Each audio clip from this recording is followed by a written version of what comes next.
चुनाव मतलब NDTV. NDTV election carnival में आपका स्वागत है। मेरा नाम है अरुण सिंह। हमारे साथ खूबसूरत ऑडियंस, एक खूबसूरत कलरफुल ट्रक। अपने लिए सबसे पहले तालियां बजा दीजिए प्लीज।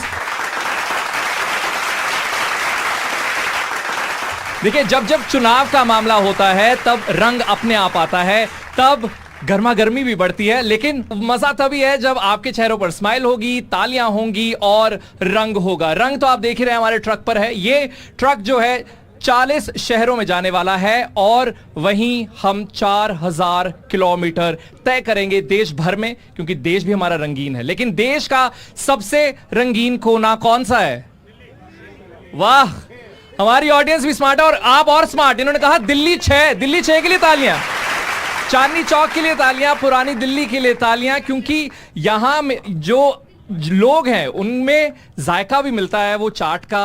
इनकी बातें चटपटी है चाट के जैसी, और बाजारों में जो रौनक मिलती है वो भी आप लोगों की वजह से। और आज उसी रौनक को देखने हम यहां पर आए। एक बार फिर से जोरदार तालियां और दिल्ली का एक और रंग, विच इज पंजाबी रंग भी। सो वो भी दोनों दिखावांगे। सो नाउ वी हैव फोकिंग देसी bhangra group opening the act, opening the NDTV.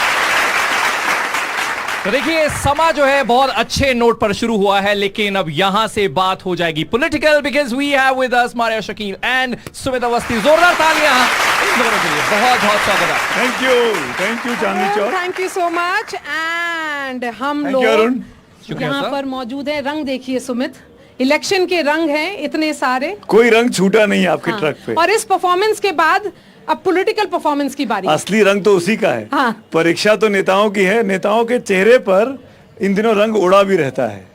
लेकिन बहुत सारे नेता ऐसे भी हैं जिनको उम्मीद का रंग भी।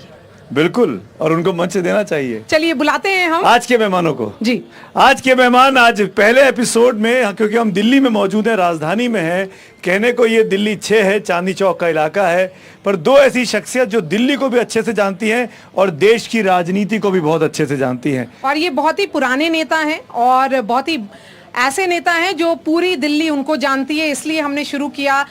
इनवाइट करते हैं अब हम। जोरदार तालियां बजाइए। पहले मैं बुलाना चाहूंगा भारतीय जनता पार्टी के इसी सीट चांदनी चौक के कैंडिडेट प्रवीण खंडेलवाल जी को। प्रवीण जी, स्वागत है आपका। स्वागत है, स्वागत है। प्लीज प्लीज कम आइए, स्वागत है। आइए आइए। 2014 और 2019 के चुनाव में भाजपा ने दिल्ली की 7 सीटें जीती थी, लेकिन इस बार कांग्रेस और आम आदमी पार्टी का अलायंस हुआ है, और इसीलिए हमारे साथ अगले गेस्ट हैं कांग्रेस के हारून यूसुफ साहब। आइए। इस इलाके से आते हैं और शीला दीक्षित सरकार में मंत्री रहे। स्वागत है आपका। वेलकम वेलकम अरुण भाई।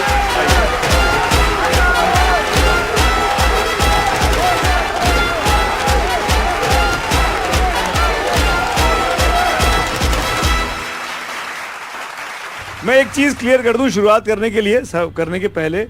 दिल्ली में आम आदमी पार्टी और कांग्रेस का टाई अप हुआ। दिल्ली में 7 लोकसभा सीटें हैं, 4 पे आप लड़ रही है, 3 पे कांग्रेस लड़ रही है।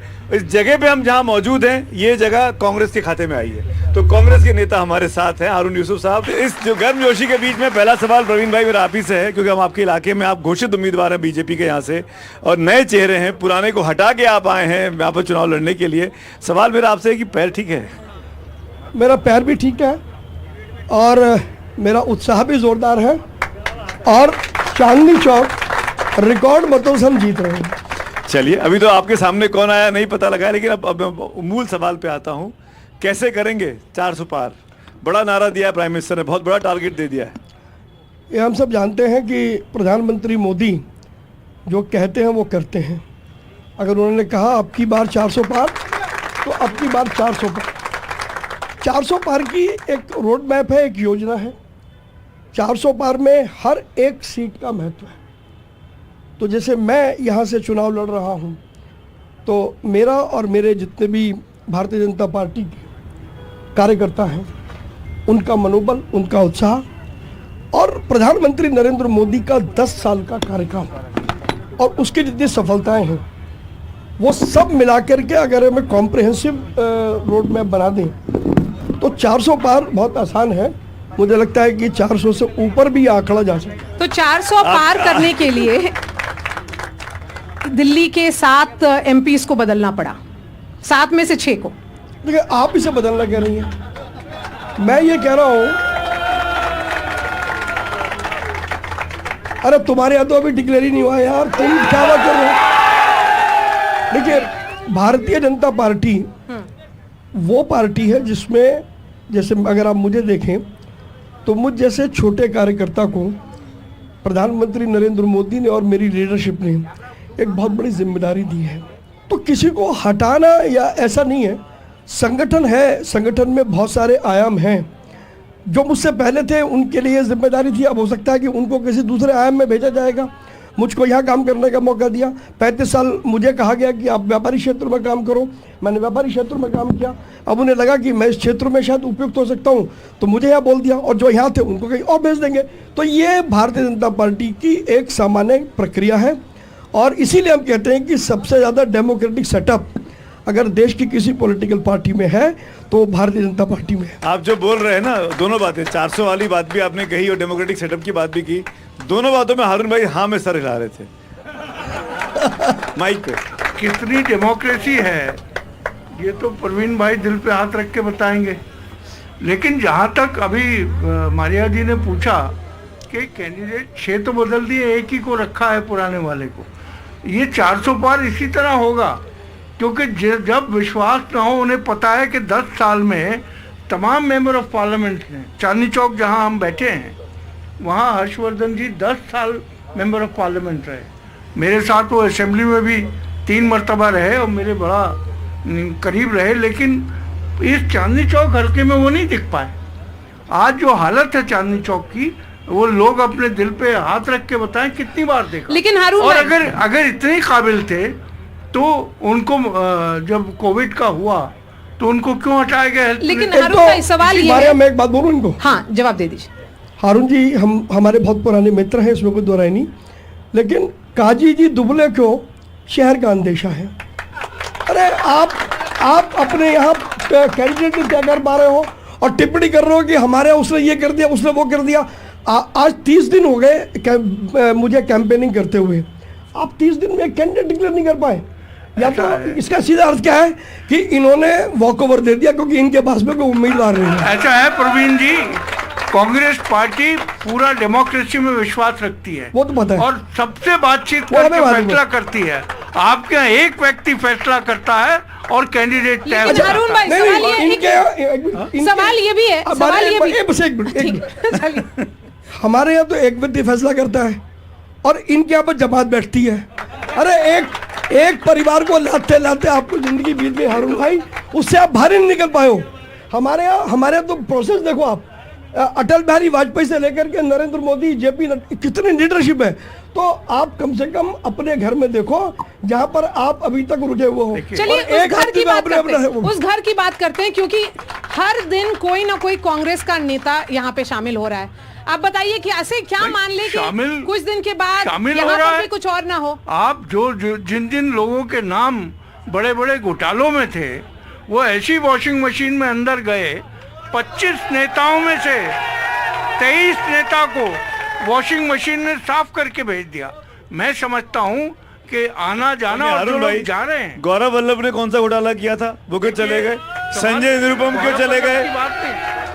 बॉक्सर विजेंदर क्यों चले गए? वाले थोड़ी हैं, इसीलिए मैं कह रहा हूँ कि कुछ घोटाले वाले भी नहीं है, नॉर्मल लोग भी जा रहे हैं। सुमित भाई, जिनके मन में बहुत सारी और उम्मीदें हैं, जो उम्मीदें पूरी नहीं हो रही, वो उम्मीदवारों को भी रास्ता दिखाया जा रहा है। ये बताएं, आप ये मानेंगे हारून भाई कि आपकी पार्टी लीडरशिप जो है वो एम्बिशंस को मैच नहीं कर पा रही, क्योंकि आप कैंडिडेट्स भी ढूंढ रहे हैं। इन्होंने सही कहा, 30 दिन हो गया इनको अनाउंस किए हुए, ये कैंडिडेट है यहाँ के, आपका कौन है आप बता नहीं पा रहे हैं। ये हमेशा कांग्रेस पार्टी में ये आखिर में पूरी वर्किंग कमेटी बैठती है, सीईसी बैठती है, उसका फीडबैक लिया जाता है और फिर उसको डिक्लेयर किया जाता है कि कौन सा है जिसपे तमाम लोगों की सहमति है। लेकिन अगर इतना अब delay आप- होगा, अरुण भाई, हाँ। ये काम तो सिटिंग जो एमपीज होते हैं उनका फीडबैक लिया जाता है कि वो काम कर रहे हैं कि नहीं कर रहे हैं, या उनके लिए कोई और रोल है कि नहीं। बीजेपी ने ये काम कर लिया, अनाउंस कर दिया प्रवीण खंडेलवाल को। हमारे यहाँ पार्टी का आपके पूरा तो- स्ट्रक्चर है। अब तो 10 साल से एक्चुअल सीट पर में नहीं है। एक्चुअल में क्या है सवाल सुमित इस भाई? बात का है, सुमित भाई क्या है, हरुण मैं बोल जी दूं? बोलिए बोलिए। क्या है कि दिल्ली से कांग्रेस की सारी मामलात उखड़ चुके हैं। मजबूरी में इनको उस पार्टी का जूनियर बनना पड़ रहा है यहाँ पर, जो पार्टी के नेता इसी रामलीला मैदान में खड़े होकर के, और जिन्होंने उस वक्त मनमोहन सिंह से लेकर के सोनिया गांधी से लेकर के इन सब लोगों पर आक्षेप दिए, और आज ये उसकी बी टीम बन करके यहाँ दिल्ली में बैठे हैं और इंतजार कर रहे हैं कि उसकी बैसाखियों पर ये दिल्ली में सुमित चलेंगे। ये भाई, ऐतिहासिक इसीलिए इसीलिए क्योंकि उन्होंने आम आदमी जाइए, पार्टी का मैं नाम बोला है, एक चीज तो बोलता इसलिए हूँ, मैं एक चीज दर्शकों को बताना हाँ। चाहेंगे मारिया, हम ऐतिहासिक जगह पर मौजूद है। बहुत शुक्रिया प्रवीण भाई याद दिलाने के लिए। ये दिल्ली का रामलीला मैदान है, दिल्ली की सबसे पुरानी रामलीला यहाँ खेली जाती है। इसी रामलीला मैदान पर आजादी के पहले भी आंदोलन हुए और वर्तमान समय भी सबसे बड़ा आंदोलन जो हुआ आज से करीब 10-12 साल पहले, अन्ना हजारे के वक्त का आंदोलन, यही कांग्रेस की सरकार, यही हारून यूसुफ साहब तब करता धरता हुआ करते थे कांग्रेस पार्टी के, और पूरी की पूरी जड़ें हिला दी थी। अब जो आपने बिल्कुल ठीक कहा, अभी 3 दिन पहले यहाँ रैली हुई, जिनको सत्ता से उखाड़ कर फेंका गया, उन्हीं के साथ बैठकर आपने इस मंच का इस्तेमाल किया रैली करने के लिए, और ये कहा गया कि अब हम मिलकर भाजपा को उखाड़ देंगे। दिल्ली के अरविंद अंदर केजरीवाल ने इसी मैदान पे कहा था, मैंने कहा आरोप भी लगे तो कुर्सी छोड़ देना चाहिए। जी। अब क्या हुआ? आरोप लग गया, जेल में है तिहाड़ में, दिल्ली और वो की कुर्सी नहीं छोड़ रहे अभी हैं। दिल्ली की क्यों? जनता ने, अभी लाखों लोग इसी बात पे इकट्ठा हुए हैं, लाखों लोग इसी दिल्ली की राकेश भाई, दिल्ली की जनता ने तय राकेश किया भाई, है मेरा एक सवाल कि आपसे। केजरीवाल ही राकेश भाई, चाहे बाहर रहे, राकेश चाहे भाई, वो अंदर रहे, केजरीवाल हमारे मुख्यमंत्री अच्छा, रहेंगे, राकेश इसमें भाई, कोई शक नहीं है। अच्छा, प्रवीण जी, और मैं प्रवीण जी, राकेश भाई, मेरा एक और सवाल। प्रवीण जी सुन लीजिए, सुनो मेरी अगर बात। मोदी जी ने 6 कैंडिडेट क्यों बदल दिए आपके खिलाफ? एनडीए अच्छा, गवर्नमेंट से है। जनता के बीच में हैं हम सुमित, मारिया, अब जनता over to से you. सवाल होने चाहिए, और यहाँ पर एक कवि बैठे हुए हैं, इनका कुछ कहना है, आप अपनी कविता सुनाइए। देश में अघोषित आपातकाल लगा दिया, और कौन से मोदी जी आप गुल खिलाओगे? ईडी सीबीआई जेल से नहीं डरा सके तो सोचो अब किस तरकीब से डराओगे? इस ऑडियंस में और एक और कवि हैं यहाँ महिलाएं भी है पर पीछे। जो बैठे हुए हैं, आप बताइए। देखिए, मैं अपने शब्दों में सिर्फ यही कह सकता हूं कि नफरतों का सभी पॉलिटिक्स पार्टियों के लिए मैं ये कहना चाहता हूं, इजाजत लेते हुए प्रवीण जी और हारून भाई से, कि नफरत मुझे नहीं पता किसकी है, लेकिन मुझे लाइनें बहुत अच्छी लगती हैं कि नफरतों का ये असर देखो, अब जानवरों में भी बंटवारा हो गया, गाय हिंदू हो गई, बकरा मुसलमान हो गया, ये पेड़, ये पत्ते, ये शाखें भी परेशान हो जाएं अगर परिंदे भी हिंदू और मुसलमान हो जाएं। सूखे मेवे देखकर ये हैरान रह गए, ना जाने कब नारियल हिंदू और खजूर मुसलमान हो गए। मंदिरों में गए तो पंडित दिखे, मस्जिदों में मुसलमान दिखे, लेकिन शाम को माफ करना जब मैं खाने गए तो वहां सब इंसान दिखे। ना मंदिरों को जानते हैं, ना मस्जिदों को जानते हैं, जो भूखे पेट होते हैं वो सिर्फ निवालों को जानते हैं। मेरा अंदाज जमाने को खलता है क्योंकि मेरा चिराग हवा के खिलाफ जलता है। मैं अमन पसंद हूं, ये सबकी आवाज है, मैं अमन पसंद हूं। मेरे शहर में दंगा रहने दो, हमें लाल और हरे में मत बांटो, बस मेरी छत पे तिरंगा रहने दो, मेरी छत पे तिरंगा रहने दो। बहुत शुक्रिया। तिरंगे के रंग से सुमित, इसी तिरंगे के बहुत रंग से खूबसूरत। अब आगे आप सवाल पूछिए और बहुत- फिर ऑडियंस से सवाल आएंगे। बिल्कुल, इसके बाद पूछिए। एक जी हारून भाई बोलिए, आप कुछ बोलना देखिए, चाहते अभी बहुत ज्यादा चर्चा 400 पार की, नारे भी लग रहे हैं, हमारे भाई नारे लगा रहे हैं। ये पूछना चाहता हूं कि अभी जो सवाल कर रहे थे कि तमाम पार्टियां क्यों इकट्ठी हुई, तमाम पार्टियों का एक ही सिद्धांत है आज कि किस तरीके से देश का संविधान बचाए, जो किसानों का हाल हो गया देश के अंदर उनको किस तरीके से राहत दी जाए, आज महिलाओं की सुरक्षा का जो हाल है उसका क्या किया जाए। इस तमाम चीज की वजह से हम तमाम लोग एक साथ इकट्ठा खड़े हैं, और हम आने वाले, इससे पहले भी आपने सुना था बंगाल के अंदर का 200 पार, एक सवाल, तेलंगाना में एक सवाल। 75 पार। हारून भाई आपने पूरी बात की, मैं आपने भी मौका दूंगा। हमको पता है एक तरफ प्राइम मिनिस्टर मोदी हैं, दूसरी तरफ बड़ा सा वैक्यूम है, ब्लैंक है, जीरो दिखता है। चेहरा कौन होगा, किसके चेहरे पर आदमी वोट करे? अगर आप इनसे कहें कि हमारा प्राइम मिनिस्टर ऐसा होने वाला है, एक नाम तो बताइए। खड़गे जी होंगे, राहुल गांधी होंगे, देखिए, ममता बनर्जी होंगे, अरविंद केजरीवाल होंगे, कौन होंगे? एक तूफान है, एक भीड़ है जो दिख नहीं रही है। सुमित जी। जो भी जब चुनाव खत्म होगा उन्हीं के बीच में से एक आदमी चुना जाएगा सुमित जी, मैं बताऊं? जो इस देश का नेतृत्व करेगा। तमाम पॉलिटिकल पार्टी साथ है। कितना नहीं, कंसर्न है मैं जनता के बीच में मैं एक कि मिनट- एक मैं- तरफ मैं- प्रधानमंत्री मैं- मोदी, मैं- दूसरे तरफ कोई नहीं। पहले खंडेलवाल जी बोलिए। मैं सिर्फ ये कहना चाहता हूँ, ये इनकी चिंता ही नहीं है। वो जो आपने कहा ना इतना बड़ा वैक्यूम है, क्योंकि इनको पक्का मालूम है कि वो वैक्यूम तो रहने वाला है, क्योंकि प्रधानमंत्री मोदी ने इतनी बड़ी लकीर खींच दी है कि प्रधानमंत्री वही बने, इसलिए इनके यहाँ प्रधानमंत्री की चर्चा हो ही नहीं सकती। 2004 में भी हिंदुस्तान बहुत चमका था, हाँ। आज भी उसी तरह चमकाने की उससे ज्यादा चमक रहा है, उससे ज्यादा चमक रहा है हारून भाई। फिर से जनता की मैं आवाज। चाह रहा हूँ मारिया, मैं चाह रहा हूँ जनता से अगर ये पूछा जाए, हाँ। एक मिनट रुक जाइए, रुक जाइए। ये मैं जनता हाँ, ये पूछिए जनता से हाँ। कि प्राइम मिनिस्टर के सामने, वो मोदी जी के सामने किसको देखना चाहते हैं, बताइए। उनके हिसाब से कौन होना चाहिए? यही सवाल मोदी जी के सामने जो दूसरा वाला क्वेश्चन मार्क है, कौन है वो, कौन है? मोदी जी के सामने,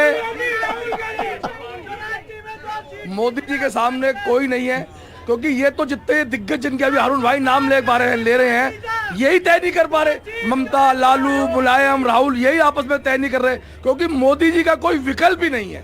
मोदी जी हैं। और अभी मेरे अपने भाई ये कह रहे थे कि गाय हिंदू की हो गई, बकरा मुसलमान का हो गया। अगर इसके लिए कोई जिम्मेवार है तो कांग्रेस जिम्मेवार है। वो क्यों, मैं बताता हूँ। मनमोहन सिंह लाल किले की प्राचीर से खड़े होकर कहते थे कि संसाधनों में पहला अधिकार है तो अल्पसंख्यकों का है। 100 जिले छाटते थे तो पूछते थे वो जिले छाटो जहां मुसलमान पिछड़ा रह गया। आज प्रधानमंत्री लाल किले से कहते हैं कि संसाधनों में पहला अधिकार दलित का, पिछड़े का, वंचित का, गरीब का, शोषित का है। आज प्रधानमंत्री कहते हैं 100 जिले वो छाटो जो डेवलप नहीं हुए, वहां हिंदू भी आ गया, मुसलमान भी आ गया, क्रिश्चियन आ गया। तो मोदी जी जो है वो सबको साथ लेके चल रहे हैं और देश सारा इस बात को समझ रहा है। मारिया, बहुत ही पर्टिनेंट बात उन्होंने उठाई है। जो उन्होंने एक मिनट मैं आऊंगा। एक मिनट, एक ब्रेक का वक्त हो रहा है, ब्रेक के बाद लौट के आते हैं। और हारून भाई, आपको जवाब देना पड़ेगा क्यों आप लोगों ने अपीजमेंट की पॉलिटिक्स की, जो उन्होंने एक लाइन में, मैं इसको समझाना चाहता हूँ। एक छोटा सा ब्रेक। एनडीटीवी पर ये इलेक्शन कार्निवाल की कवरेज लगातार जारी है, छोड़िएगा मत हमारा साथ, क्योंकि हम पूरे हिंदुस्तान का चक्कर लगाने वाले हैं आने वाले 3 महीनों के अंदर। तुरंत लौट के आते हैं।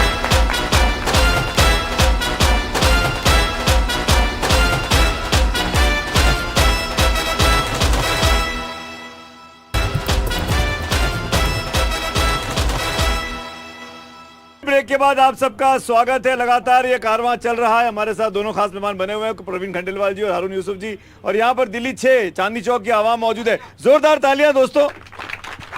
पहले मैंने वादा किया था कि आप जवाब देंगे। बड़ा गंभीर सवाल खड़ा किया कि कांग्रेस ने देश में बंटवारा किया है, कांग्रेस ने मुसलमानों को अपीज करने के चक्कर में बंटवारा कर दिया। देखिए, मुझे बड़ा दुख होता है ये कहते हुए कि आज इस देश में जिस तरीके की राजनीति, हिंदू, मुसलमान, सिख, ईसाई सबको बांट दो, कांग्रेस तमाम धर्मों को साथ लेकर चली है और हिंदुस्तान की तारीख और इतिहास रहा है। लेकिन जिस तरह का नैरेटिव पैदा करने की कोशिश की जा रही है, ये हिंदुस्तान की खुशहाली के लिए मैं समझता हूँ एक बहुत बड़ी चुनौती है। ये जिस पुराने शहर में हम बैठे हैं, भाई साहब अभी बोल रहे थे, ये गंगा जमनी तहजीब का, सभ्यता का सबसे बड़ा गहवारा है। ये एक छोटा हिंदुस्तान है जहाँ हिंदू भाई, मुसलमान, सिख, ईसाई, दलित सारे कंधे से कंधा मिलाकर एक साथ चलते हैं। मनमोहन ये सिंह ने हमारा कहा था कि नहीं कहा था कि मुसलमानों का हक पहला है? किसने कहा? लाल किले की प्राचीर से आप देख सकते हैं। देखिए, ये बातें बहुत सालों से हो गई। अब गुमराह करना बंद कीजिए, गूगल पे लोगों का नाम लेकर गुमराह करना बंद कीजिए। पूरा भाषण बताइए, क्या भाषण था? पब्लिक के बाद सुमित और आवाज और सवाल ले लीजिए। महिलाएं भी वहां पर खड़ी हैं, मुझे महिलाओं से बात करने दीजिए। और जी, महिलाओं से बात करते हैं। महिलाओं का इस चुनाव में सबसे बड़ा मुद्दा क्या? सबसे पहले तो मैं आपको एक इन्फॉर्मेशन देना चाहूँगी। अभी आपने हमारे निगम पार्षद जी से बात की थी, जबकि वो इस क्षेत्र के निगम पार्षद नहीं है। यहाँ की निगम पार्षद किरण जी हैं, जो उनकी वाइफ हैं। तो जवाब देने के लिए उनको आना चाहिए था, राकेश जी को नहीं। ये हमारी नारी शक्ति का सम्मान जो मोदी जी ने आज हमें यहाँ लाकर खड़ा किया है, और हम आमने सामने आपसे बात कर पा रहे हैं और अपना इंटरव्यू दे पा रहे हैं और अपनी बात आपके सामने रख पा रहे हैं, भारत के समक्ष रख पा रहे हैं। जी बताइए।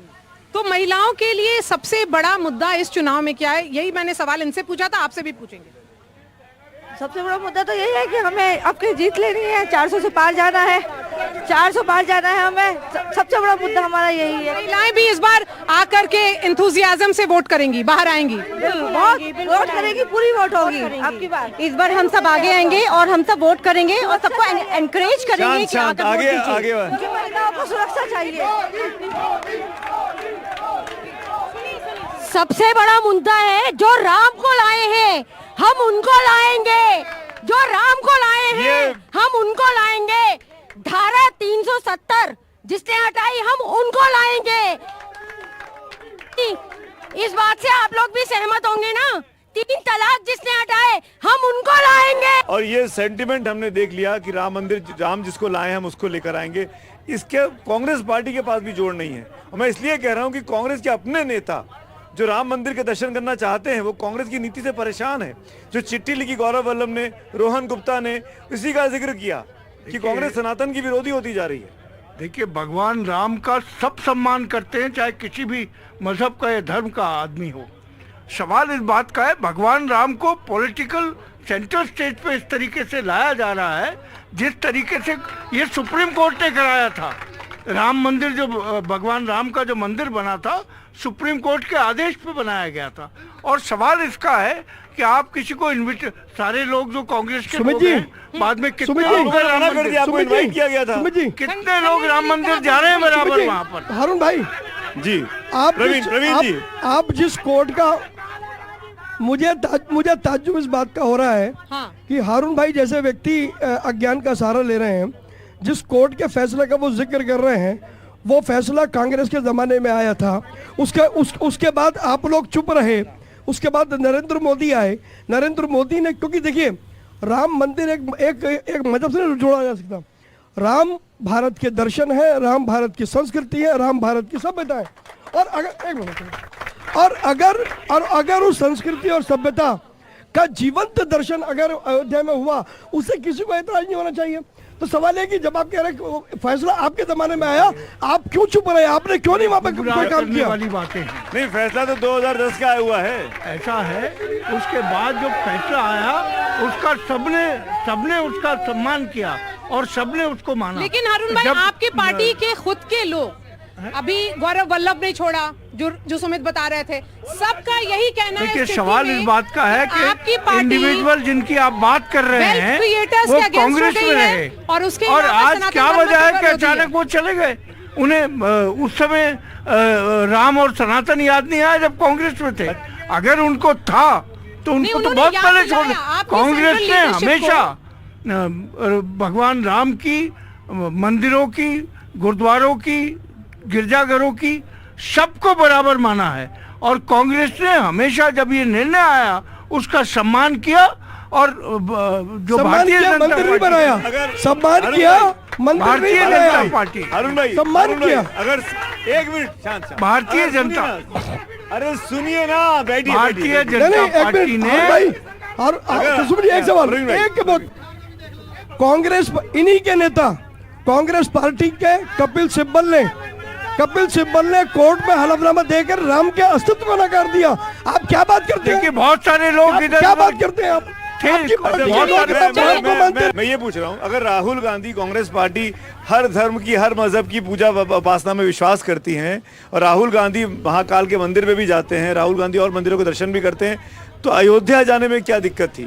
अयोध्या के जाके दर्शन अब तक क्यों नहीं हुए? मंदिर को खुले में 2 महीना हो गया है। भगवान राम को राजनीति के लिए इस्तेमाल ना करें, दर्शन करें। राजनीति में क्या हो सकता है? मैं ये कह रहा हूँ कि भगवान राम का इज्जत, उनका सम्मान हर एक आदमी के दिल में है, चाहे वो किसी भी धर्म का हो।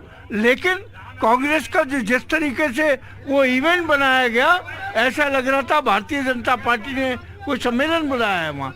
अब ये मैं हारून भाई की बात से बिल्कुल प्रवीण भाई, लोग एक मिनट, लोग, देश के लोगों का ज्वार था। राम मंदिर जाने वालों की आज भी लंबी कतार लगी हुई है। वो भाजपा के लोग नहीं है, सब जगह वो देश के लोग। प्रवीण जी, आप क्या इसको ये जानबूझ करके कांग्रेस के लोग भगवान राम को हमेशा भाव से जोड़ के देखते हैं, प्रवीण जी, क्योंकि इनके पास प्रवीण जी, उसका कोई तोड़ नहीं है। प्रवीण जी, इस सवाल, एक मिनट, अगर 1 मिनट शांत, ये बताइए, अगर लोगों का ज्वार था, सब लोग जाना चाहते थे, तो शंकराचार्य जी क्यों नहीं गए? तीनों चारों शंकराचार्य ने क्यों विरोध किया? अगर 2 शंकराचार्य क्यों नहीं गए? 1 मिनट, 2 शंकराचार्य यदि वहां पर नहीं गए तो इसका मतलब पूरा देश नहीं गया। शंकराचार्य से बड़ा कोई है हिंदू धर्म में? मैं कह रहा हूँ 2 शंकराचार्य यदि नहीं गए, मान लीजिए किसी वजह से नहीं गए, मैं तो आपकी विरोध करके नहीं गए, क्या अधूरा बना है, पूरा नहीं हुआ, ये सब बातें बोल के गए। चलिए मैंने आपकी बात मान ली, अव्वल तो ऐसा है नहीं, मैंने आपकी बात मान ली, उसके बाद भी देश के रोज 2, 5, 10 लाख लोग रोज जा रहे हैं, तो क्या उनकी भावना कुछ नहीं है? दिल्ली में हम हैं तो इसलिए अब डिस्कस करते हैं दिल्ली के मुद्दे क्या हैं। अच्छा, ठीक है। परवीन खंडेलवाल जी, आप जा रहे हैं जनता के बीच, आपसे जो पहले सांसद थे उनको बदल दिया गया है, तो फिर आप किस इशू पर वोट मांगने जा रहे हैं? पहली बात तो उनको बदला नहीं है। ठीक है, आप किस इशू पे वोट मांग रहे हैं पहले ये बता दीजिए। प्रधानमंत्री नरेंद्र मोदी के 10 साल का कार्यकाल, इससे पहले जो हमारे सांसद जो अभी फिलहाल में है डॉक्टर हर्षवर्धन, उनके द्वारा पूरे लोकसभा क्षेत्र में किए हुए असंख्य काम, और दिल्ली सरकार द्वारा इस लोकसभा क्षेत्र की गहन उपेक्षा, ये कुछ बड़े बुनियादी मुद्दे हैं जिनको लेकर के हम घर घर जा रहे हैं, हम लोगों को बता रहे हैं, ये मोदी की गारंटी है। उन्होंने बता दिया इस इशू पर वो वोट मांगने जा रहे हैं, आपका काउंटर नैरेटिव क्या है? देखिए, आज जिस तरीके से छोटा व्यापारी, मिडिल क्लास व्यापारी आज जिस हालात से गुजर रहा है, ये चांदनी चौक है जहाँ पास का इलाका है, यहाँ जिस मुश्किलों से आज छोटा व्यापारी 2-4 हो रहा है, कोई उसकी बात नहीं कर रहा है। दिल्ली के अंदर जो हाल ट्रैफिक का हो गया है, दिल्ली के अंदर लॉ एंड ऑर्डर की यह हालत है कि खुलेआम लोग गोली मार के लोगों को चले जाते हैं और कोई उसका संज्ञान नहीं लेता। आज दिल्ली के अंदर कोई नया हॉस्पिटल नहीं खोला गया। और अभी खंडेलवाल जी बहुत हमारे मित्र हैं, वो अभी बता रहे थे कि जब आपने पूछा क्या काम किया, जो 10 साल से एमपी थे वो बता दें क्या काम किया। आप हाथ लगा के रोक दे रहे हैं। सुमित भाई, मेरा ये कहना है 15 साल तक दिल्ली की मुख्यमंत्री शीला दीक्षित रही, हारून भाई उस कैबिनेट में रहे, अब शक्तियां सारी यही थी। इनको एक बार झगड़ा हुआ नहीं हुआ, इनको थैंक यू बोलिए। किसका? इन लोगों ने तो हटवाया शीला दीक्षित को, और आज इनके साथ खड़े हैं। जिनको हटाया इनकी भी मजबूरी है, ये इनको भी बैसाखी चाहिए और इनको भी बैसाखी चाहिए। किसी को किसी की बैसाखी नहीं चाहिए। मैं आवाम हम मुद्दों पे चुनाव लड़ रहे हैं। हारून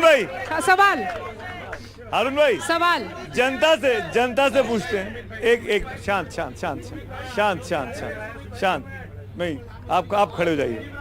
आपके हिसाब से सबसे बड़ा मसला इस चुनावों में क्या है? आपको लगातार कुछ बोलना चाह रहे हैं, मैं समझ नहीं पा रहा था ऊपर से। सबसे बड़ा जो सवाल इस वक्त देश के सामने है, लोकतंत्र और संविधान का है। ये कह रहे हैं 412 भी प्रवीण जी ने कहा कि मोदी जी जो कहते हैं कर लेते हैं, इसका मतलब है प्री प्लान है ना, मशीनों के जरिए वो कर लेंगे सब। तो इस वक्त जो है महागठबंधन समझ गए, तेजी से बढ़ रहा है। समझ गए, देश की जनता जिस प्रकार के साथ में है। आपातकाल के दौरान यही मोदी का मैनेजमेंट है, मोदी का गांधी को हटाया था। उसी तरीके से ये महागठबंधन, इंडिया गठबंधन सब मिलकर इस देश में लोकतंत्र और संविधान को बचाने के लिए निकले हैं। मैंने आपसे मुद्दा होगा संविधान, आपने बात की, बैठिए। संविधान को बचाना है, अगर संविधान नहीं बच रहा होता तो हम सब इधर से इकट्ठे होते। जी, आप कुछ बोलना चाह रहे हैं? आप दिल्ली में रहते हैं? हाँ, दिल्ली में रहते हैं। क्या नाम है आपका? मैं डॉक्टर सुमित तोमर हूँ। अरे वाह, सुमित जी बताइए। सुमित आस्किंग सुमित, मेरा नाम भी सुमित है। अच्छा, ऐसा एक बात ये है, ये इतनी देर से भाषणबाजी हो रही है, इनसे ये पूछो नारी शक्ति का सम्मान मोदी ने किया, इनके 3 नेता स्वामी चिन्मयानंद कहाँ हैं? इनसे पूछो कि जब ब्रजभूषण शरण ने आंदोलन किया, जब क्या हुआ? हम अपने देश के पहलवानों का सम्मान नहीं कर सके और ये यहाँ शोर मचा रहे हैं कि हम नारी शक्ति। ये जय श्री राम कहने, जय सिया राम कहने से दिक्कत क्यों है? ठीक है, अरे रुको, अभी नहीं, और रुक जाओ, और भी है। और पूछ लेता हूँ, जवाब पूछ लेते हैं भाई, जवाब पूछ लेते हैं। मैं एक और सवाल और उसके बाद हम फिर आएंगे। हाँ। सबसे पहले तो सुमित जी, मुद्दा क्या है? मुद्दा सबसे बड़ा दिल्ली के डॉक्टर साहब और हमारे बड़े साहब जो हाजी जी बोल रहे थे, मैं इनसे पूछना चाहता हूं कि नैना साहनी कांड किसने किया 1995 के अंदर, संतोष मध्य प्रदेश के अंदर कांग्रेस की सरकार थी, भवरी देवी कांड किसके टाइम हुआ। और मैं बड़े साहब से पूछना चाहता हूँ कि जब आप 2004 से, डॉक्टर साहब सुनिए, सुनने का मुद्दा रखिए, मैं ये पूछना चाहता हूँ कि अब से पहले, मोदी सरकार से पहले किसानों को पेंशन किसने दी? एक बात, अब से पहले, अरे भाई मैं यही कहना चाहता हूँ कि भाई सुनने का मुद्दा रखो, अच्छे श्रोता बनो, वक्ता मत बनो। चलिए ओवर सुमित, इसी बात पर अब रैप अप करते हैं और आप लोग दोनों के पास आएंगे। आप लोग दोनों पॉलिटिकल ओपोनेंट्स हैं एक दूसरे के, लेकिन जनता को अब क्या बोलेंगे कि वोट देना कितना जरूरी है? किसी को भी दो, वोट देना कितना जरूरी है? खंडेलवाल जी सबसे पहले देखिए, हाँ शांति, शांत अरुण भाई अब उन लोग को शांत करें जरा, उन लोग को बोले जरा चुप रहे। देखिए, किसी भी किसी भी डेमोक्रेसी में, हाँ चलिए, वोट एक वो चीज है जिसके जरिए आप अपनी सरकार अपनी मर्जी की चुनते हैं और आपको वोट अवश्य देना चाहिए। मैं आपके इस एनडीटीवी के मंच के माध्यम से, मैं दिल्ली और जहाँ भी ये प्रोग्राम पूरे देश में देखा जाएगा, मैं उनको कहना चाहता हूँ कि आप वोट का अधिकार का इस्तेमाल अवश्य करें, वोट अवश्य दें, क्योंकि आपका दिया हुआ एक वोट इस देश की तकदीर बदल सकता है और हमें मालूम है कि आपका वोट प्रधानमंत्री मोदी को जाएगा। हारून भाई देखिए, आखिर में सिर्फ मैं इतना कहना चाहूंगा जी कि हम सब लोगों में मतभेद हो सकते हैं जी, लेकिन इस मतभेदों को नफरत में न तब्दील करें हम, क्योंकि इस नफरत का जो असर होता है, मैं एक आखिरी शेर कह के अपनी बात खत्म करूंगा कि लोग जाते हैं, लोग इन दंगों में क्या होता है, लोग टूट जाते हैं एक घर बनाने में, लोग टूट जाते हैं एक घर बनाने में, तुम तरस नहीं खाते बस्तियां जलाने में। मणिपुर जाके देखिए, मणिपुर में क्या हाल हुआ है। चलिए एक आपका शेर दोस्तों, चलिए शांत सुनो, बैठो बैठो नीचे बैठो। हारून भाई ने, अरे सुन लो यार, शांत चुप, शांत चलिए तरुण, एक मिनट शांत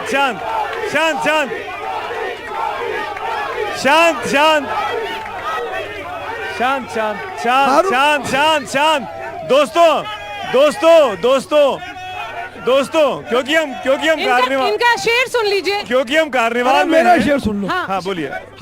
बैठ जाइए। हारून भाई ने बहुत अच्छा शेर कहा। हाँ, मेरा शेर कि रात की बात सितारों ने गगन बेच दिया, चांद और चांदनी की लाशों का कफन बेच दिया, फिर न कहना कि रात की बात सितारों ने गगन बेच दिया, चांद और चांदनी की लाशों का कफन बेच दिया, आज अधिकार तुम्हें, फूल चुनो या काटे, फिर न कहना कि बहारों ने चमन बेचे। चलिए इसी बात पर दोस्तों, अब ये जो कार्निवाल का दौर है, ये जो चुनावी मौज मस्ती है, चुनावी रंग है, ये ऐसे ही चलेंगे। और मैं आप सब रुकिए, अभी भांगड़ा करने वाले हमारे आर्टिस्ट आने वाले हैं। प्लीज शांत, वही रहिए, बैठे रहिए। सुमित, कार्निवल को खत्म करते हैं और फिर भांगड़े की शुरुआत करते हैं। हाँ, लोगों को बुलाते हैं। आइए, शुक्रिया।